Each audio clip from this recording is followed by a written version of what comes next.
કઈ રીતે ચાલવું?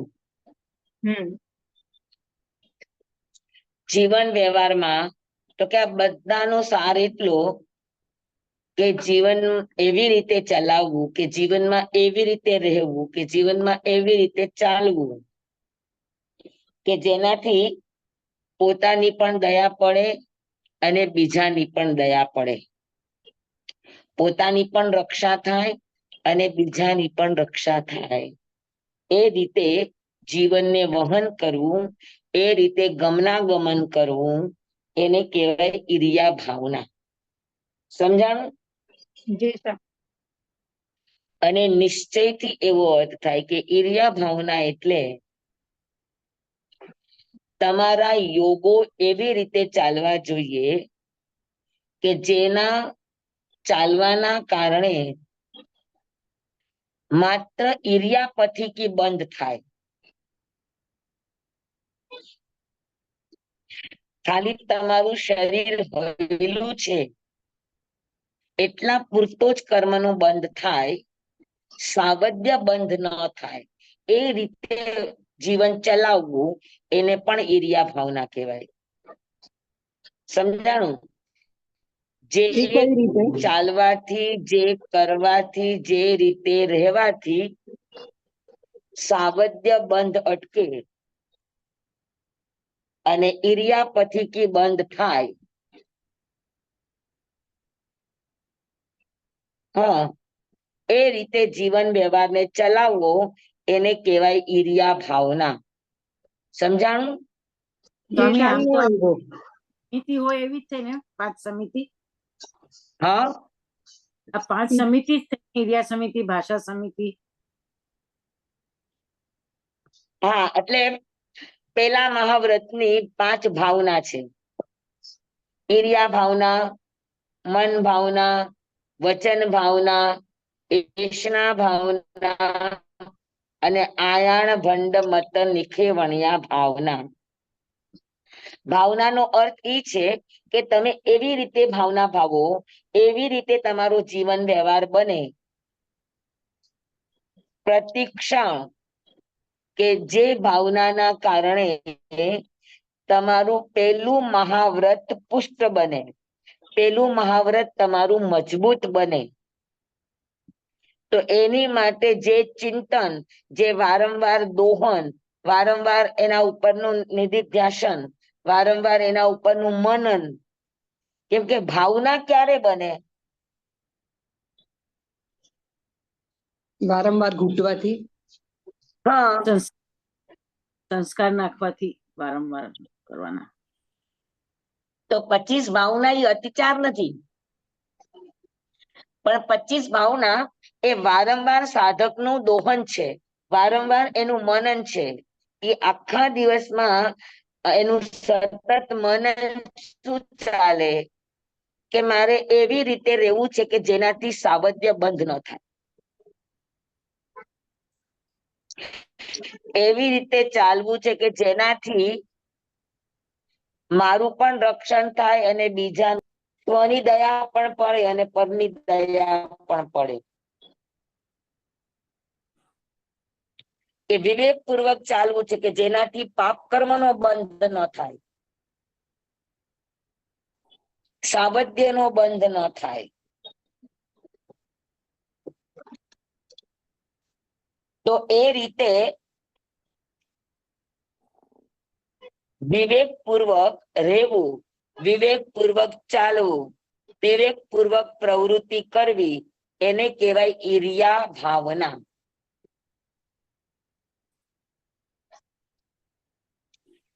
પછી સમજાય ગયું બધાને ઈર્યા ભાવના? સ્વામી, એક ક્વેશ્ચન છે. હાજી. આમાં એમ લખ્યું છે કે ભગવાન મહાવીર સ્વામી પુરુષ પરિમાણ અર્થાત ગુસરી પરિમાણ 3.5-4 હાથ દૂર સુધી દ્રષ્ટિમાં પહેલા સાંકડો અને પછી આગળ પહોળો તીરછા ક્ષેત્રમાં દ્રષ્ટિને કેન્દ્રિત રાખીને ઈર્યા સમિતિ પૂર્વક ચાલતા હતા. આ રીતે ભગવાનને ચાલતા જોઈને કેટલાક બાળકો ડરી જતા અને કેટલાક ભેગા થઈ મારો મારો એમ કઈ હલ્લો મચાવતા. તો આ કઈ રીતે દ્રષ્ટિ હતી? એ ખબર ન પડી. દોષર પ્રમાણ દ્રષ્ટિથી ચાલવું. ઈર્યા સમિતિનો અર્થ શું છે કે તમે ચાલો છો તો દોષર કોને કહેવાય? તો કે ગાડા વાળો બેઠો છે ત્યાંથી બળદ ઉપરના ગળા ઉપર રાખેલું લાકડું કેટલું દૂર હોય? હા, અને એ દોષર નો આકાર કેવો થાય કે પેલા સાંકડો અને પછી પોળો.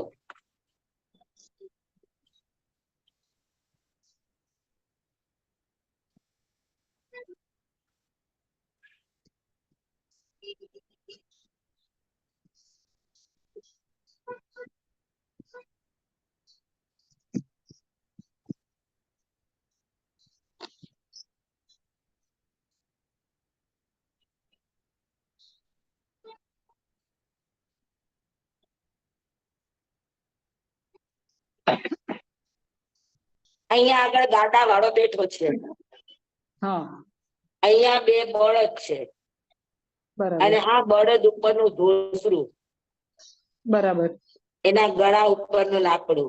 તો અહીંયા ગાડા વાળો બેઠો છે તો અહીંયાથી પેલા સાંકડી દ્રષ્ટિ હોય ને પછી આમ દ્રષ્ટિ હોય. ઓકે એટલે આમ દ્રષ્ટિનો અર્થ શું છે કે એના પોતે છે એનાથી 3.5 હાથ દ્રષ્ટિ નાખો તો દ્રષ્ટિના ક્ષેત્રનો આકાર કેવો બને? તો કે આવો. તમે જુઓ અત્યારે બેઠા બેઠા જ તો કે તમે જોશો તો તમને નજીકનું સાંકડું લાગે ને પછી તમારી દ્રષ્ટિ વિશાળ થાય. યસ હા જોયું. પણ લાંબી ક્યાં સુધી? તો કે દોષર પ્રમાણ. બરાબર સમજાણું? હા અને દોષર નો અર્થ આવી રીતે પણ થાય અને દોષર નો અર્થ પોતાની શક્તિ મુજબ ચાલવું. શક્તિ ઓછી છે ને તમે વધારે કરવા જાવ તો શું થાવ? તૂટી જાવ. બરાબર શક્તિ ઘણી છે ને ઓછું કરો તો શું થાય? તો આળસ આવે, પ્રમાદ આવે. બરાબર તો પોતાની શક્તિનો વિચાર કરીને યોગ્ય રીતે ચાલવું એને પણ દોષર કહેવાય. હા, તો ઈર્યા સમિતિમાં આ બધું જ આવે કે ચકાઈના જીવને જોઈ પૂંજીને ચાલવું, ક્ષેત્ર થકી દોષર પ્રમાણે દ્રષ્ટિ રાખીને ચાલવું, કાળ થકી દિવસે જોઈ રાત્રે પૂંજીને ચાલવું, ભાવ થકી ઉપયોગ સહિત, અને ગુણ થકી શું? તો કે સંવર ગુણ. ચાલતા ચાલતા આશ્રવનો દરવાજો બંધ થવો જોઈએ, સંવર થવો જોઈએ અને જે બાંધેલા કર્મ છે એ પકવા જોઈએ. હા, તો એ રીતે જીવન વ્યવહારને ઘડવું, એ રીતે જીવન વ્યવહારને ગોઠવવું, એ રીતે જીવન વ્યવહારને ચલાવવું એને ઈર્યા સમિતિ કહેવાય. એટલે એમાં બધું આવી ગયું. બધું જ આવી જાય. આમદાની અઠન્ના, ખર્ચા રૂપિયા, તો ઈર્યા સમિતિ નથી. બરાબર બરાબર. એટલે સાધુ બન્યા પછી એ ભાવના કાયમ હોય કે હાલતા ચાલતા ઉઠતા બેસતા વિચારતા બોલતા કે કોઈ પણ પ્રવૃત્તિ કરતા એટલો વિવેક રાખો કે જેનું પરિણામ સંબર આવે, આશ્રવ ન આવે. જેના પરિણામમાં કર્મનો દરવાજો બંધ થાય એવું કરો. સમજાણું? તો બાળકો ડરી કેમ જતા હતા? હા, આમાં એમ લખ્યું છે કે બધા ભેગા થઈને ભગવાનને જોઈને મારો મારોનો હલ્લો મચાવતા અને કેટલાક બાળકો ડરી જતા. એટલે આવી નજર નાખતા હોય એમાં ડર જેવું લાગે. નજરના કારણે નહીં, ભગવાન દિગંબર હોય હા અને સીધે સીધા એમને ચાલ્યા જતા હોય, ક્યાંય પણ એના મોઢા ઉપર કે ફેસ ઉપર તમને કોઈ ભાવ ન જણાતા હોય. બરાબર હા, તો ઘણા એને પાગલ તરીકે ખપાવતા હોય, ઘણા ધૂની તરીકે ખપાવતા હોય અને ડરી જતા હોય, એક તો વસ્ત્ર પહેર્યા ન હોય બરાબર, ઓકે. એટલે. બાકી એની દ્રષ્ટિથી ન ડરે. ભગવાનની દ્રષ્ટિમાં કરુણા હોય, એ દ્રષ્ટિથી ન ડરે. અચ્છા. સમજાણું બરાબર? હા જી સ્વામી. બરાબર. પછી બીજી ભાવના છે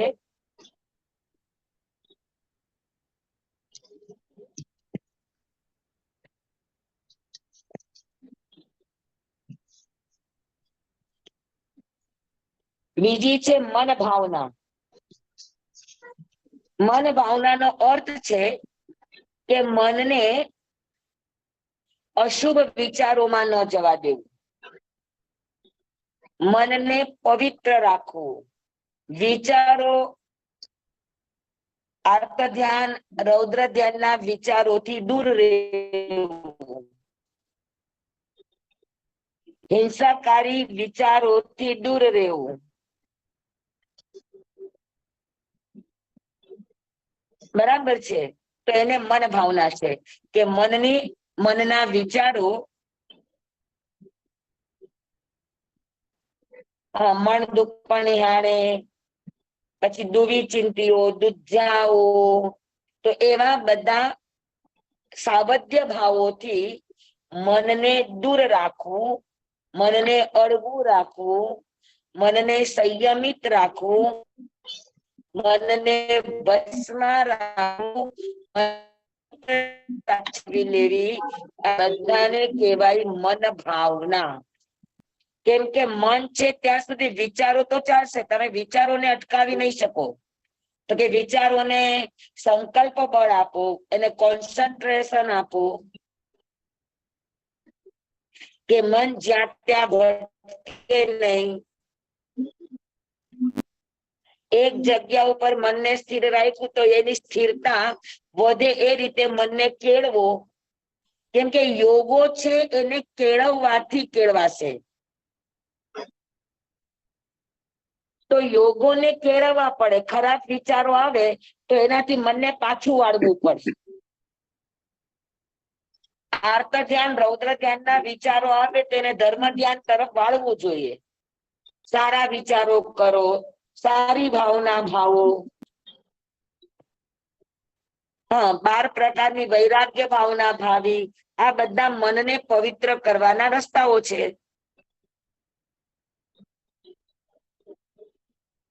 મૈત્રી ભાવના, કરુણ્યા ભાવના, મધ્યસ્થ ભાવના, કરુણા ભાવના. બરાબર. તો આ બધી ભાવના ભાવવાથી શું થાય?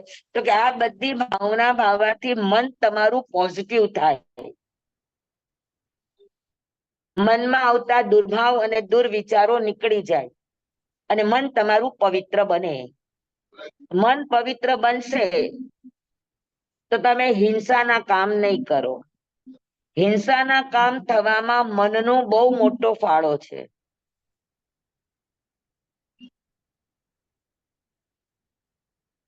બરાબર. તો અશુભ વિચારોથી, અશુભ ભાવોથી આત્માને દૂર રાખવો, શુભ ભાવો અને શુદ્ધ ભાવોમાં આત્માને મનને રોકી રાખવું, આને કહેવાય મન ભાવના. પોઝિટિવ વિચાર.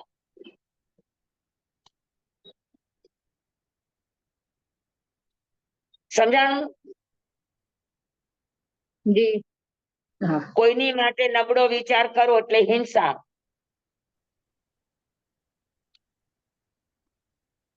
તો અનેકાંત ભાવથી વિચારતા શીખવું, એને મન ભાવના કહેવાય. કોઈ પણ વસ્તુને તમે એકાંતે વિચારશો તો આખર તમે હિંસામાં જશો. તો મનથી એવા વિચારો કરવા કે જેનાથી આત્માનો સંવરમાં પ્રવેશ થાય.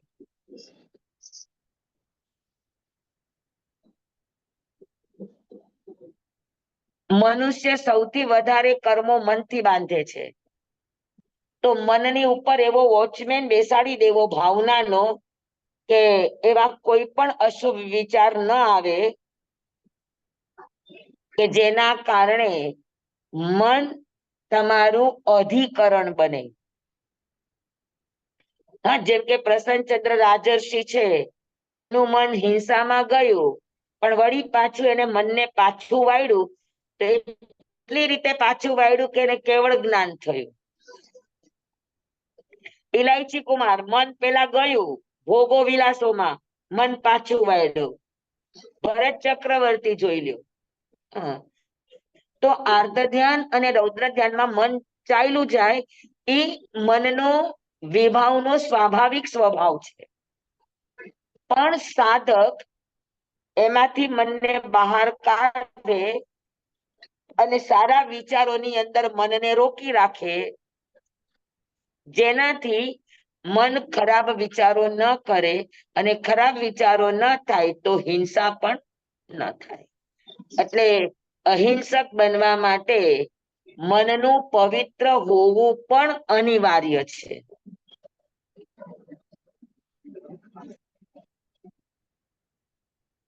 કેમ કે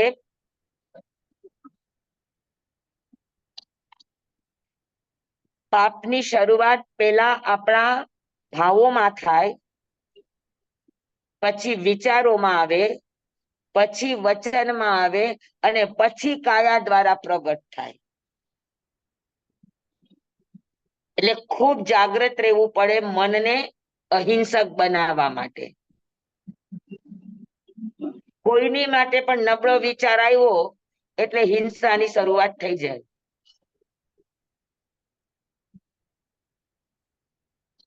સમજાણું બધાને? તો મનનું જાગ્રત હોવું, મનનું સુપ્રનિધાન હોવું, મનની ગુપ્તી હોવી, આ મન ભાવના છે. પછી વચન ભાવના, 8 પ્રકારની ભાષા ન બોલવી, કર્કશકારી, કઠોરકારી, છેદકારી, ભેદકારી, વેરકારી, વિરોધકારી, સાવધ્યકારી, નિશ્ચયકારી. તો આવી ભાષા ન બોલવી, કારણ કે ભાષા એ વિનિમયનું પ્રબળ સાધન છે. માણસ વ્યવહારની અંદર ભાષા થકી જ આવે. એકબીજા સાથેના રિલેશનશીપો ભાષાથી જ બંધાય અને કેળવાય. તો વચન ભાવનાનો અર્થ છે કે ભાષાનો વિવેક, અને ભાષાનો વિવેક એટલે નિર્બદ્ધ ભાષા બોલવી. અને નિર્બદ્ધ ભાષા કોને કહેવાય? તો કે વિવેક પૂર્વક બોલાતી ભાષા. વિવેક પૂર્વક બોલાતી ભાષા એટલે શું? તો કે ભાષાના 8 દોષ ટાળવા. આપણી ભાષામાં કર્કશતા ન આવવી જોઈએ, કઠોરતા ન આવી જોઈએ. કર્કશ ઉચ્ચારણમાં થાય, કઠોર ભાવમાં થાય. તો આપણી ભાષામાં કર્કશતા નહીં, કઠોરતા નહીં, કોઈનામાં છેદ નહીં પડાવવાનો, કોઈનામાં ભેદ નહીં પડાવવાનો, કોઈ પણ બાબતમાં વિરોધ નહીં કરવાનો, કોઈમાં આદેશાત્મક નહીં બોલવાનો, આમ કર, આમ કર, આમ કર. અને કોઈ પણ બાબતને નિશ્ચયથી નહીં કહેવાનું, આમ જ, એમ નહીં, આમ પણ. તો સ્યાદવાદ એટલે 7 ભંગથી બોલવું, એને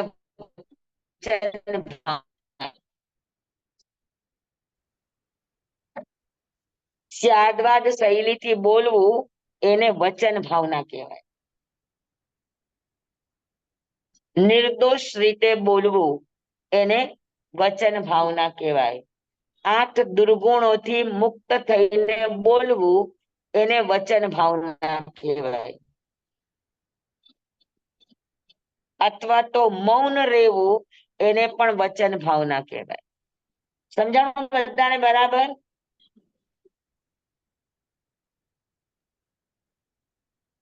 હલો. જી સ્વામી સ્વામી એમ સમજાયું, પણ મન ગુપ્તી કરવી થોડીક ઈ કઈ રીતે મન ગુપ્તીને કંટ્રોલ કઈ રીતે કરાય? ક્યારેક વિચારો તો ચાલુ રહેતા હોય ને મનમાં, તો કન્ટિન્યુ વિચારોને એક જગ્યા ઉપર કેન્દ્રિત કરો, એ મન ગુપ્તી. ઓકે. હા, હું શ્વાસ જોઉં છું તો શ્વાસ સિવાય મનને ક્યાંય જવા ન દેવું, આ મન ગુપ્તી. બરાબર. હું અત્યારે અભ્યાસ કરું છું તો મનને અભ્યાસ સિવાય ક્યાંય જવા ન દેવું, આ મન ગુપ્તી. બરાબર. ઓકે. મનને એક જગ્યાએ સ્થિર કરવું, આ મન ગુપ્તી. સમજાણું? હા, હવે ભણવા અહીંયા બેઠા છો પણ દુનિયાભરના વિચારો કરો તો સાચી વાત છે. બોડી જે પ્રવૃત્તિ કરતું હોય તો મનને 100% એમાં ખોવાઈ દેવાનું, તો એ મન ગુપ્તી. જે કામ કરો 100% એમાં ખોવાઈ જાઓ, એને મન ગુપ્તી કહેવાય. પણ કામ કરતા કરતા હજારો વિચારો, ચંચળતા, ફોન, આ તે, તો આ બધું શું છે? વિચારોની ચંચળતા છે.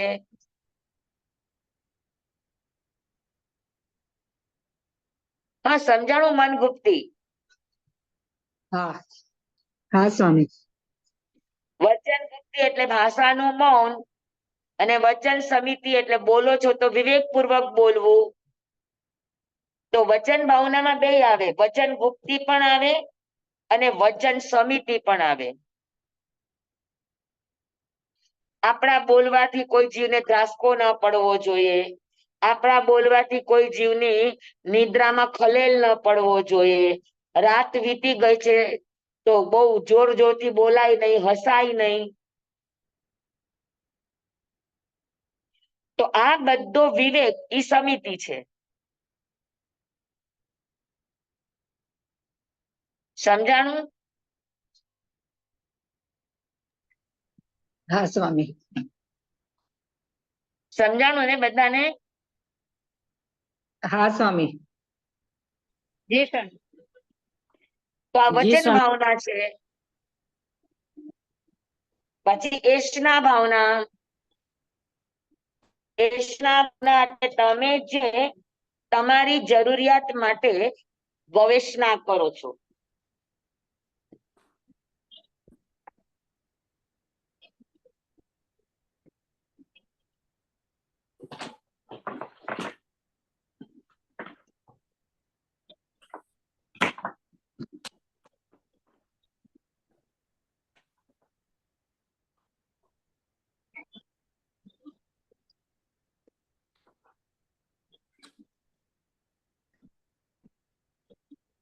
ત્રણ પ્રકારની એષણા છે. એષણા એટલે શોધન. એષણા એટલે શોધન. તો ગવેષણા, પછી આવે ગ્રહણ એષણા,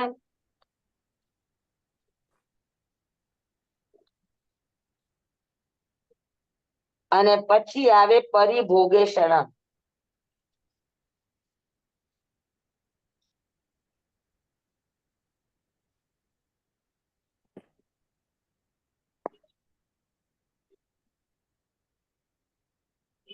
ગવેષણા તમારે જે પણ જોઈએ છે એને લેવું કે ન લેવું, લેવા જેવું છે કે નથી, એ સંબંધી વિચારણા કરવી, એને ગવેષણા કહેવાય. અને ગવેષણા માટે બે શબ્દ આવે,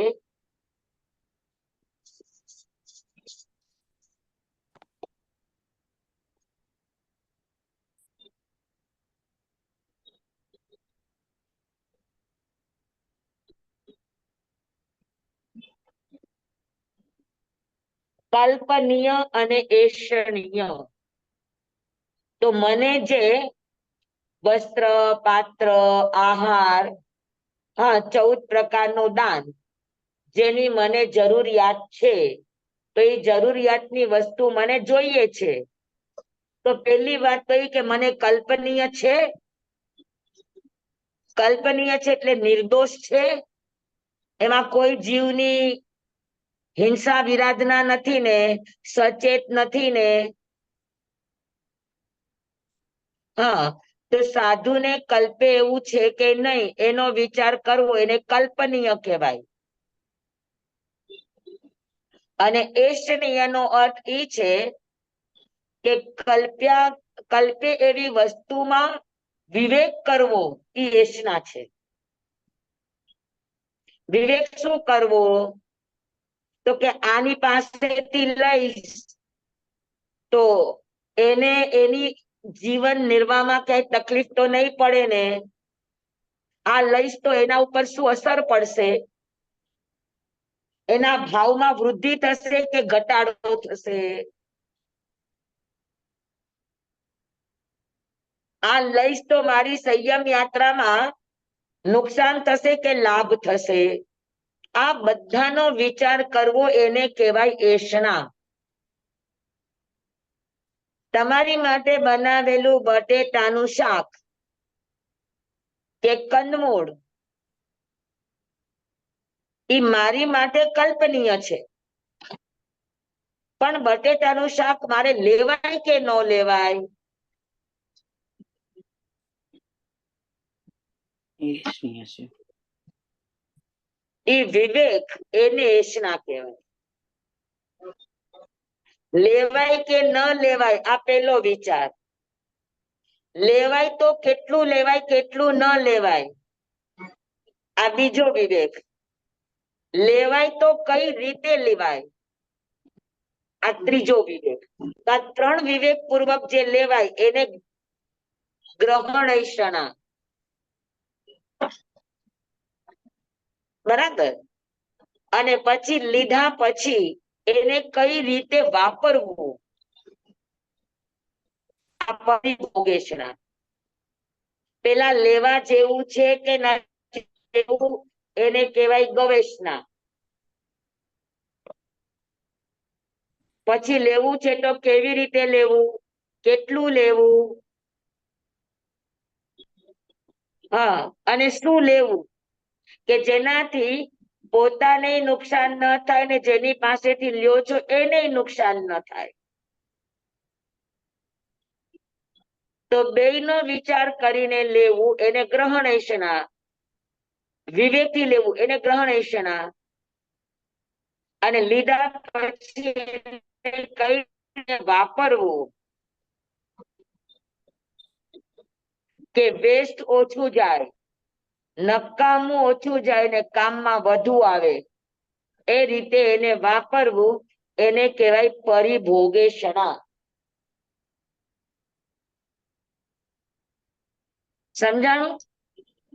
જી સ્વામી. તો જીવન જરૂરિયાત વસ્તુને લેવી કે ન લેવી હા એ નિર્ણય. પછી લેવી તો કઈ રીતે લેવી, કોની પાસેથી લેવી, કેટલી લેવી, કેવી રીતે લેવી,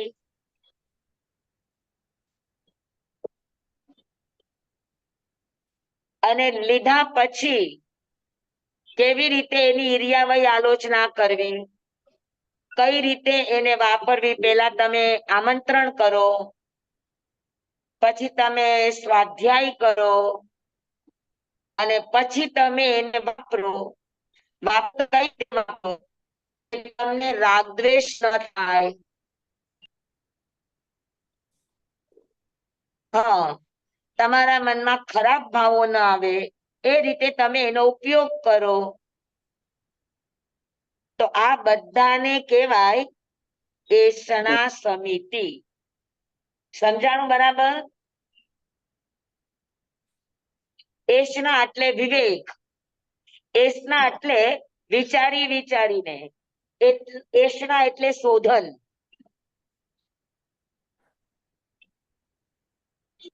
સમજાણું બધાને? જી સ્વામી. જી સ્વામી. આપણને મન થયું ને સામે છે ને લઈ લ્યો તો એને એસના ન કહેવાય.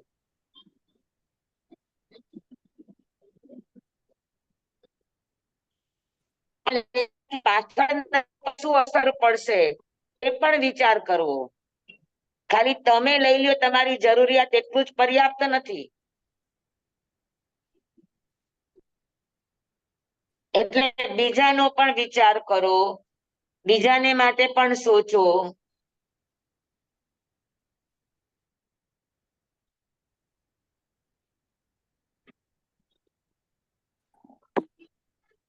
તો આ એશના સમિતિ છે અને છેલ્લી સમિતિ છે આયાણ ભંડ મત્ત નિખેવણ્યા. આદાન એટલે લેવું અને નિખેવણ્યા એટલે મૂકવું.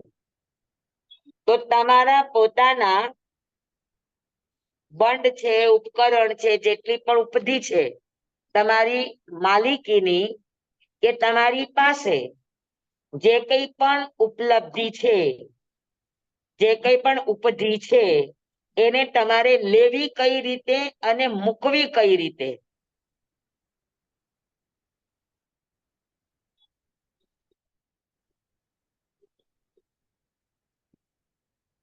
તો કે લેવું જતનાએ લેવું, જતનાએ મૂકવું.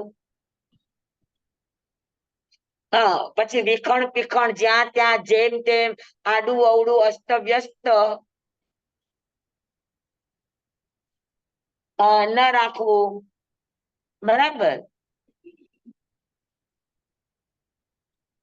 પછી સમયે સમયે એનું પ્રતિલેખન કરવું જોઈએ. આડું અવળું થઈ ગયું હોય તો એને ઊંચા નીચું કરવું જોઈએ, વ્યવસ્થિત કરવું જોઈએ.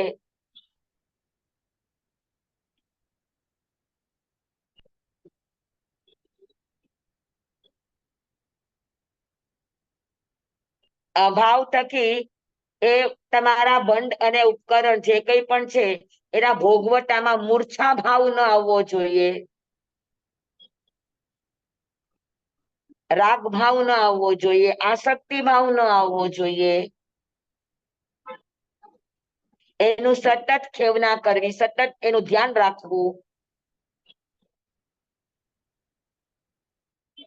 અને અંતે વસ્તુ લ્યો, જે કરવું હોય તે કરો, પણ એ ક્રિયા કરતા કરતા સંવર થવો જોઈએ. હા, જેમ કે વલકલ ચીરી કરતા હતા એ રીતે. તો એને કહેવાય આયાણ ભંડ મત્ત નિખેવણ્યા ભાવના. સમજાણું? જી સ્વામી. સંવર કઈ રીતે થાય? લેવામાં પણ વિવેક અને મૂકવામાં પણ વિવેક. જે વસ્તુ જ્યાંથી લીધી હોય તે વસ્તુ ત્યાં જ રાખવી. તો આ ચોક્કસ જીવન પદ્ધતિ એને આયાણ ભંડ મત્ત નિખેવણ્યા સમિતિ કહેવાય. લીધું હોય બીજા ખાનામાંથી મૂકી દે ત્રીજા ખાનામાં, ઊંધા હાથે ગમે ત્યાં મૂકી દો. તો કે એ થાય નહીં. સમિતિનો અર્થ જ ઈ છે કે લેવા અને મૂકવામાં વ્યવસ્થિતતા, લેવા અને મૂકવામાં ઉપયોગની સજગતા, આ બહુ જ જરૂરી છે. અમને ગુરુદેવ કહેતા કે જેની આયાણ ભંડ મત્ત નિખેવણ્યા સમિતિમાં ઠેકાણું ન હોય એના બ્રહ્મચર્યમાં ઠેકાણું ન હોય એવું કહેતા. જી સ્વામી.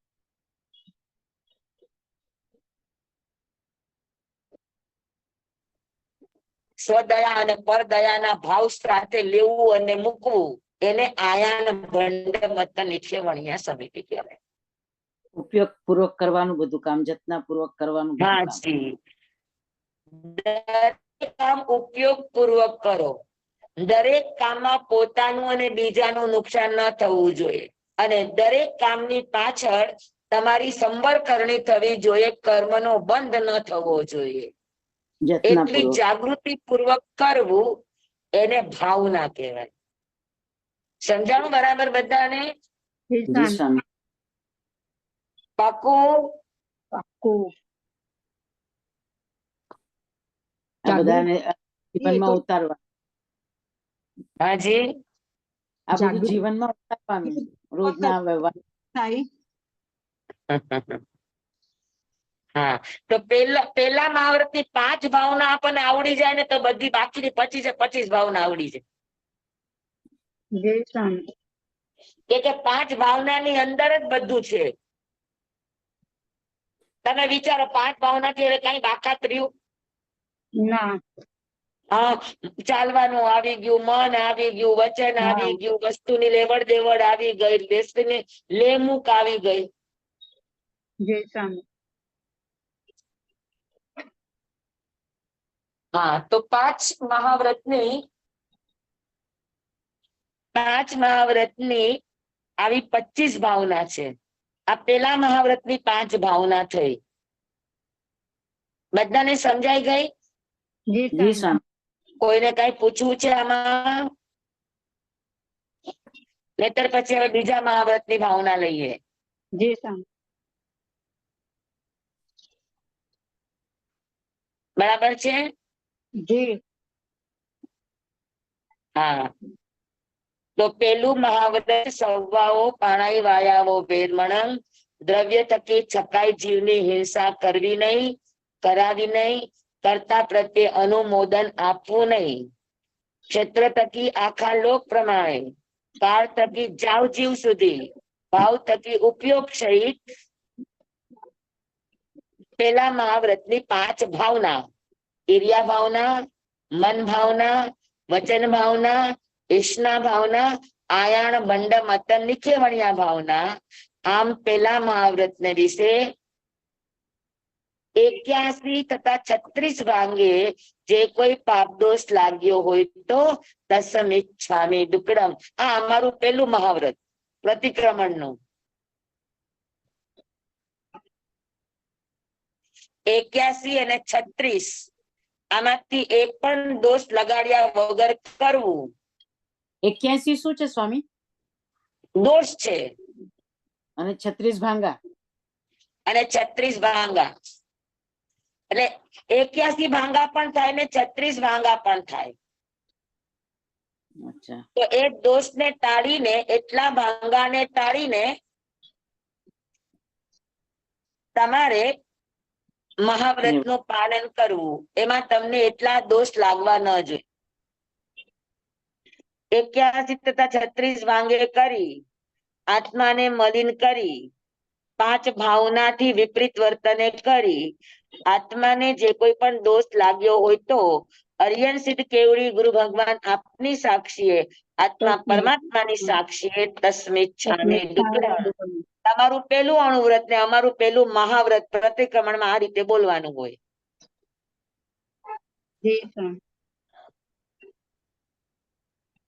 આપનું કડક છે. સમજાણું? જી સ્વામી.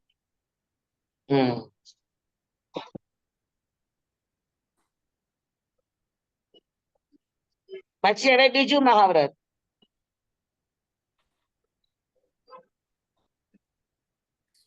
બીજું મહાવ્રત સવ્વાવો મુસાવાયાઓ વેરમણમ. સર્વ પ્રકારના મૃષાવાદનો ત્યાગ, ક્ષેત્ર થકી આખા લોક પ્રમાણે, કાળ થકી જાવ જીવ સુધી, ભાવ થકી ઉપયોગ સહિત. બીજા મહાવ્રતને વિશે 5 ભાવના. કઈ 5 ભાવના? તો કે પેલી ભાવના કે તમારા બીજા મહાવ્રતને તમારે મજબૂત કરવું છે, મૃષાવાદથી મુક્ત થવું છે, તો સૌથી પહેલું તમારે વગર વિચાર્યું બોલવાનું નહીં. હા, બોલ્યા પછી તમારે કેવું ના પડે કે ભાઈ મારાથી આમ જ બોલાઈ ગયું, મારા આવા ભાવ નહોતા. હા, અથવા તો મારા મોઢામાંથી આ શબ્દો નીકળી ગયા, એવું સાધક બોલે નહીં. સાધકના મોઢામાંથી શબ્દ નીકળો એટલે નીકળો. હા, તો એવી રીતે નીકળે કે વગર વિચાર્યું બોલે નહીં. જે પણ બોલે વિચારીને બોલે. બરાબર. તો પેલી ભાવના છે કે સાધક મૌન રાખે, અને બોલવું છે તો એનો વિવેક શું? તો કે વગર વિચાર્યું બોલે નહીં, વગર વિચાર્યું બોલવું નહીં.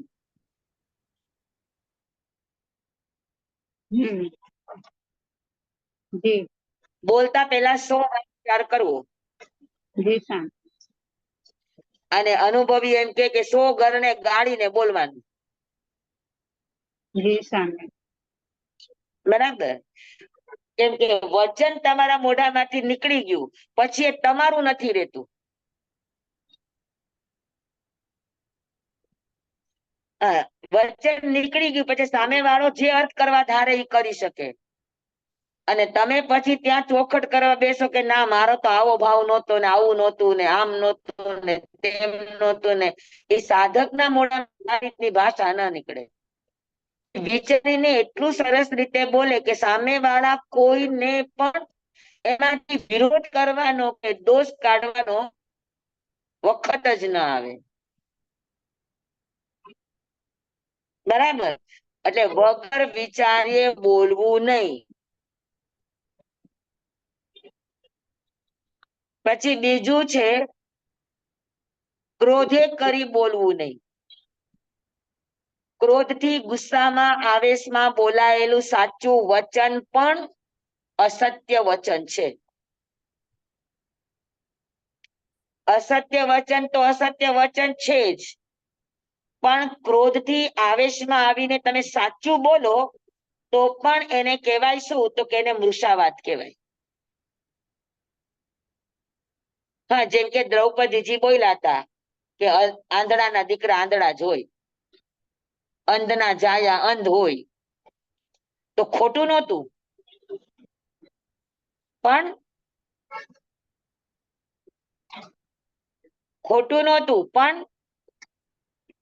ક્રોધથી બોલ્યા હતા.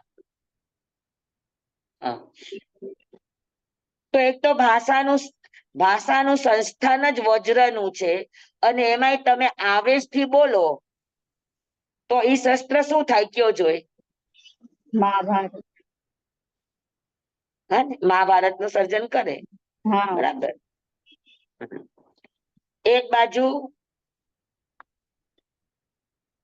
કૈકેયીનું વચન ને એક બાજુ દ્રૌપદીનું વચન, અને આ બેના વચનોએ રામાયણ અને મહાભારત જેવા યુદ્ધોનું સર્જન કર્યું. જી સ્વામી. બરાબર. એક રાગથી બોલાયેલા શબ્દ હતા અને એક દ્વેષથી બોલાયેલા શબ્દ હતા. હા, તો રાગથી બોલાયેલું પણ અસત્ય છે, દ્વેષથી બોલાયેલું પણ અસત્ય વચન છે. એટલે બીજું છે ક્રોધે કરી અસત્ય બોલવું નહીં. એનો અર્થ એ છે કે ક્રોધે કરીને બોલેલું જે પણ છે એ અસત્ય છે. ત્રીજું, જે બોલવા પાછળ ભય હોય તો એ પણ સત્ય હોવા છતાં અસત્ય છે.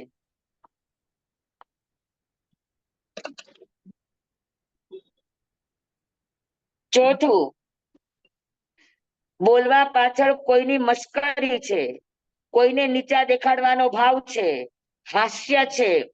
હા, તો જે બોલવા પાછળ કોઈની મસ્કરી છે, કોઈનું હાસ્ય છે, કોઈને નીચે દેખાડવાની વાત છે, તો એ પણ અસત્ય છે. હાસ્ય કરી. અને પાંચમું, લોભે કરી. કૈકેયીના વચનો, પુત્ર મોહ, પુત્રનો લોભ, અને એના કારણે એના મોઢામાંથી શબ્દો નીકળ્યા. તો આ 5 ભાવના સતત ભાવે તો એનું બીજું મહાવ્રત સલામત રહે. અને જો ભાષામાં આ દોષ આવે તો સત્ય હોવા છતાં પણ એ ભાષા તમારી મૃષાવાત બની જાય, એટલે ખોટી ઠરે.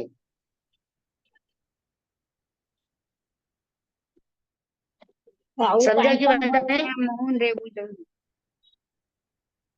જી આવું કાંઈ પણ બોલવું પડે એના કરતા મૌન રહેવું જ વધારે સારું. ચાલે, મૌન રહેવું તો સર્વશ્રેષ્ઠ જ છે, હા પણ અમુક વખતે મૌન પણ ન ચાલે, બોલવું પણ જરૂરી બને. હા હે ને?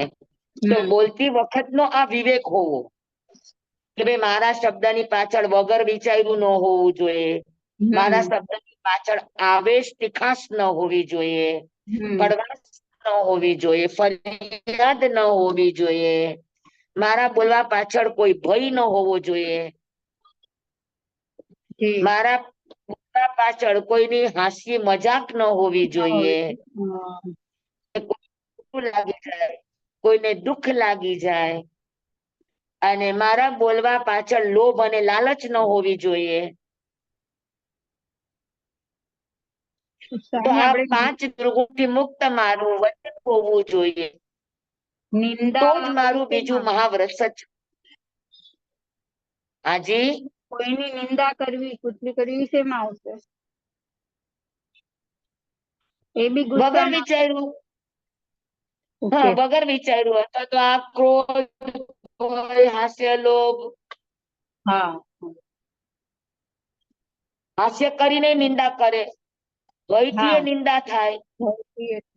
લોભ નિંદા થાય, હમ પાંચેયથી થાય. આ 5 દુર્ગુણ નીકળી જાય તો નિંદા વહી જાય. હા નીકળી જાય, બરાબર. જી વિચાર્યા સર. વગર બોલવું. જી સર. બરાબર. જી. તો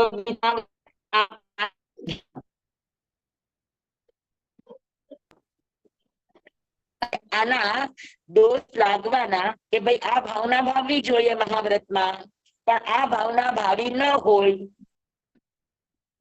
અને ક્રોધથી, ભયથી, હાસ્યથી, લોભથી મન વચન કાયા કરી શબ્દ બોલ્યા હોય, કોઈની પાસે શબ્દ બોલાયા હોય, શબ્દ બોલતા હોય તો એમાં આપણે સારું જાણ્યું હોય તો કેટલા ભાંગા થયા? 36 ભાંગા.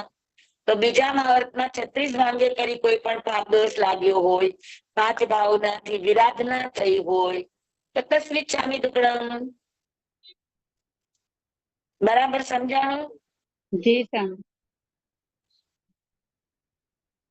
તો ભાવનાના 2 અર્થ થાય કે આવી ભાવના ભાવવી જોઈએ, અને એ ભાવના ભાવવા ન ભાવો તો તમારા મહાવ્રતમાં દોષ લાગે ખરો. લાગે. હમ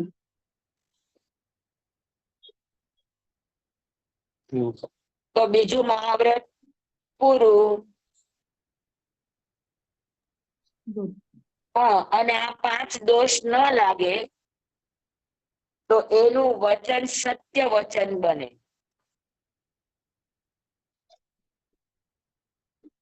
ઘણી વાત સહી હોય પણ સાચી ન હોય, ઘણી વાત સહી હોય, સાચી હોય પણ સત્ય ન હોય. સત્ય હંમેશા સૈદ્ધાંતિક હોય, સચ્ચાઈ ગુણાત્મક હોય, અને સહીપણું કે ગલતપણું એ પર્યાયમાં હોય. એમાંય ફરક બધો આવે.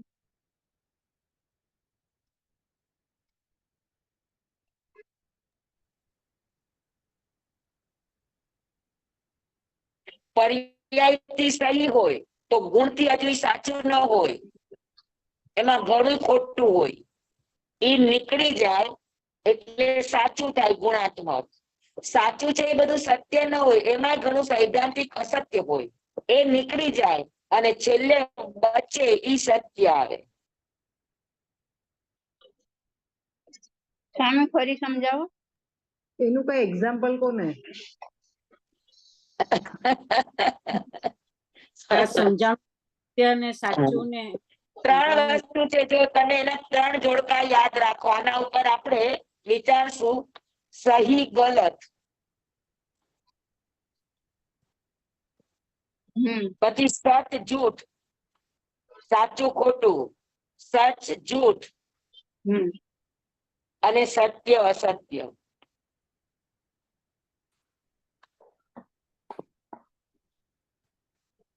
હમ આ જોડકા છે.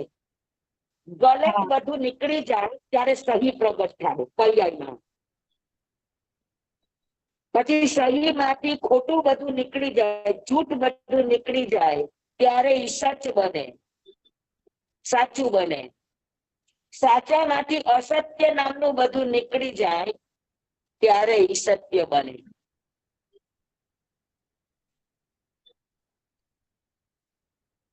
અને આની માટે દ્રષ્ટાંત મારે પણ વિચારીને તમને કેવું પડશે. પણ અમે તો આ બધું એક જ સમજતા હતા ને, આ બધાનો અર્થ એક જ છે. સહી સચ સહી સત્ય. પર્યાયમાં હોય, સચ સહી ગુણમાં પર્યાય હોય અને સત્ય સિદ્ધ હોય. હા, સહી પર્યાયમાં હોય. સહી ગલત પર્યાયમાં હોય. હા, ને સચ સચ જૂઠ ગુણાત્મક હોય. સમજાવવાનું દ્રવ્યમાં નહીં. હોય. અને સત્ય હા, અસત્ય. આ એક્ઝામ્પલ થી સમજવું સત્ય પડે. અસત્ય દ્રવ્યમાં હોય, સૈદ્ધાંતિક. સિદ્ધાંત. સ્વામી એક એક્ઝામ્પલ આપીને સમજાવજો.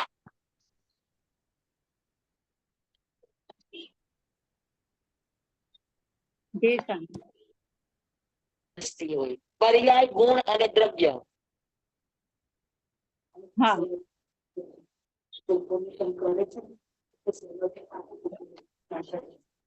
જી સ્વામી.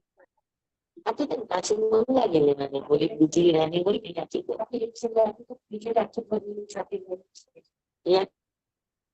પાછી ઓલી રીતે કરી નાખે. સમજાણું? જી સ્વામી. હવે આની માટે દ્રષ્ટાંત મને વિચારીને તમને કેવું પડશે. હા છે સ્વામી. મારી પાસે, પણ મને એને જરા સોચી વ્યવસ્થિત કરીને પછી તમને કહું તો તમને જલ્દી સમજાઈ જશે. ઓકે જી. સ્વામી. એ જી સ્વામી. સહી હોય એ સચ હોય એવું જરૂરી નથી, હા. અને સહી અને સચ હોય સત્ય હોય જરૂરી નથી. ઓકે, બરાબર.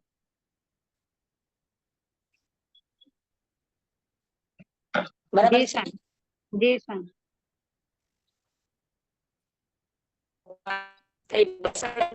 સ્વામી અવાજ કપાય છે તમારો.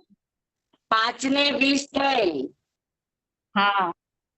મારો 1 કલાક પૂરો. જી સ્વામી. આજે આટલું રાખું. હા સ્વામી. હલો. જી જી. સ્વામી ચાલશે. હાજી. હા. જંબાયુધમ વચ્ચામિલમ વિનક્કરમ ચક્રમ પયહીનમ વિનયહીનમ જોગહીનમ ઘોષહીનમ સુટ્ટોદીનમ કાલે સજ્જાઓ કાલે ન તો સજ્જાઓ અસજ્જાએ સજ્જાયમ સજ્જાએ ન સજ્જાયમ ગણતા ગણતા ચિંતવતા વિચારતા સુણતા સાંભળતા જ્ઞાનીઓના અનંત અનંત ભાવો છે, અનંત અનંત પર્યાવો છે, અનંત અનંત ગમા છે, અનંત અનંત નય છે, અનંત અનંત નિક્ષેપ છે, અનંત અનંત રહસ્યો છે. આમાંથી કોઈ પણ ભાવ ભેદ નહીં, નિક્ષેપ ગમા રહસ્ય ખુલાસાનું સ્ખલન છદ્મસ્ત ભાવે મારા બોલવામાં કહેવામાં સમજાવવામાં આવ્યું હોય, આપના સાંભળવા સમજવામાં આવ્યું હોય તો અરિયન સિદ્ધ કેવડી ગુરુ ભગવાન આપની સાક્ષીએ આત્મા પરમાત્માની સાક્ષીએ તસ્મે છામી દુક્રમ તમેવ સત્યમ તમેવ સત્યમ તમેવ સત્યમ નિસંકમ જમ જીણેહિમ પવેયમ તે સેવમ બનતે તિબેમી.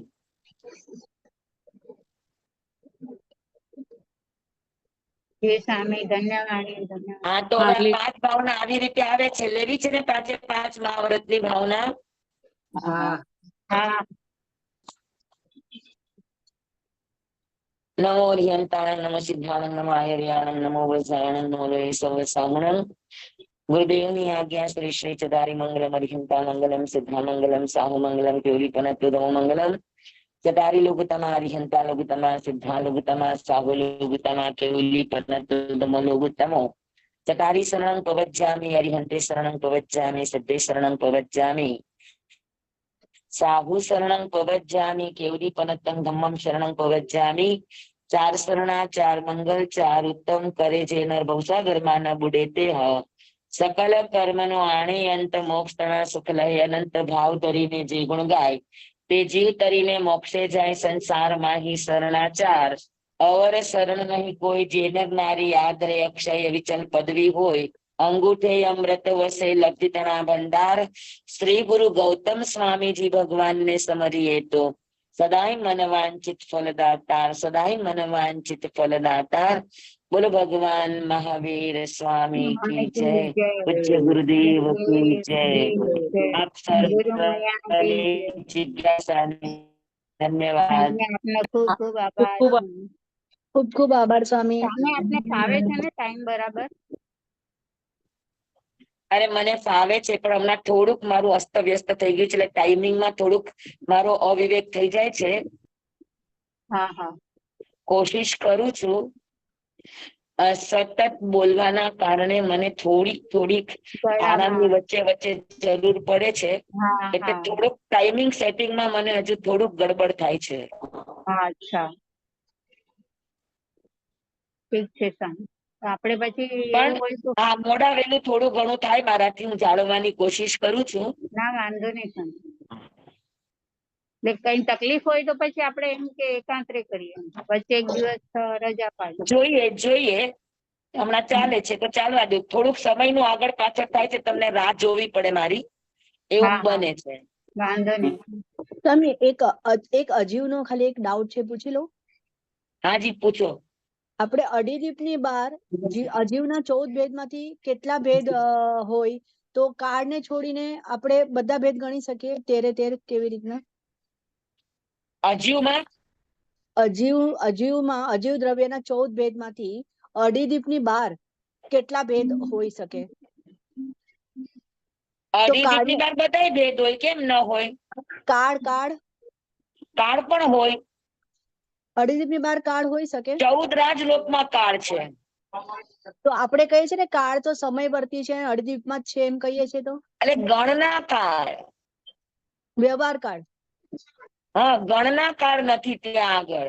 બાકી અડધા કાળ તો છે દેવલોકમાં સાગરોપમ ને બધું છે કે નહીં? હા ઓકે એટલે 14 ભેદ ગણવાના ને? 14 ભેદ લાગે. ઓકે. પણ અધિદીપ બહાર લોકની અંદર આકાશાસ્ત્રી કાયનો સ્કંદ આપણે છોડીએ છીએ એ રીતે તમને જે રીતે પૂછ્યું હોય તો એમાં આકાશાસ્ત્રી કાયનો સ્કંદ લાગે કે ન લાગે એ તમારા પ્રશ્ન ઉપર ધ્યાન રાખવાનું. પ્રશ્ન એમ છે કે અડીદીપ ની બહાર અજીવના 14 દ્રવ્યમાંથી કેટલા દ્રવ્ય હોય? 14. ઓકે. અડીદીપ ની બહાર અલોકે આવી જાય. હા બરાબર છે. ધન્યવાદ. હા અને પછી લખવું હોય તો લખાય કે ગણના કાળ ન હોય પણ કાળ તો હોય જ. અને 14 ભેદ ની અંદર અધાકાળ શબ્દ છે. તો અધાકાળ 14 રાજલોકમાં હોય. વર્તમાન કાળ. અધાકાળ નો અર્થ છે શુદ્ધ કાળ, સમયવર્તી કાળ. એટલે વર્તમાન કાળ ને સ્વામી? હા વર્તમાન કાળ. ઓકે ભલે બધાને સમજાઈ ગયું ને? હાજી જી સ્વામી. મથન વંદનની સાથે તમારી જો નીકળી ગયા લાગે સ્વામી. હા ચલો થેન્ક યુ. જય જિનેન્દ્ર. જય જિનેન્દ્ર.